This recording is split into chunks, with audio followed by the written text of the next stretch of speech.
কিছুদিন আগে অনেক দিন পর আমার প্রিয় দুই বন্ধু পলাশ আর বিপ্লবকে নিয়ে বেরিয়েছিলাম লালমনিরহাটের সুকান দিঘির পথে। জীবনের ব্যস্ততার দৌড়ঝাঁপের মাঝে আমরা তিনজনেই একসাথে হওয়া যেন একটা হারিয়ে যাওয়ার অনুভূতি আবার ফিরে নিয়ে এসেছিল। সুকান দিঘিতে পৌঁছানোর পর প্রথমে যেটা আমাদের চোখে পড়লো সেটা হলো চারদিকে সবুজে ঘেরা এক শান্ত নির্জন সৌন্দর্য। এত বড় আর পরিষ্কার একটা সরোবর দেখে আমরা সত্যি অভিভূত হয়েছিলাম। পানির নীল আভা, বাতাসের শব্দ আর চারপাশের শান্ত পরিবেশ যেন কিছুক্ষণ সব কিছু থেমে গিয়েছিল। সবচেয়ে ভালো লেগেছে অনেক দিন পর আমরা তিন বন্ধু আবার একসাথে হয়েছি। কলেজ জীবনের অসংখ্য স্মৃতি, আড্ডা এবং হাসি সেগুলো যেন আবার ফিরে এলো।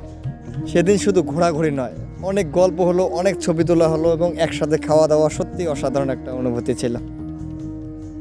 প্রকৃতি, বন্ধু আর একটু সময়, এই তিনটা জিনিস মানুষকে নতুন করে বাঁচার শক্তি দেয়। সুকান দিঘির এই ছোট্ট ভ্রমণটা আমাদের জন্য শুধু একটা ট্রিপ নয়, এটা ছিল স্মৃতি বানানোর একটা দিন। আশা করি আমাদের এই ভিডিওটা সবার ভালো লাগবে।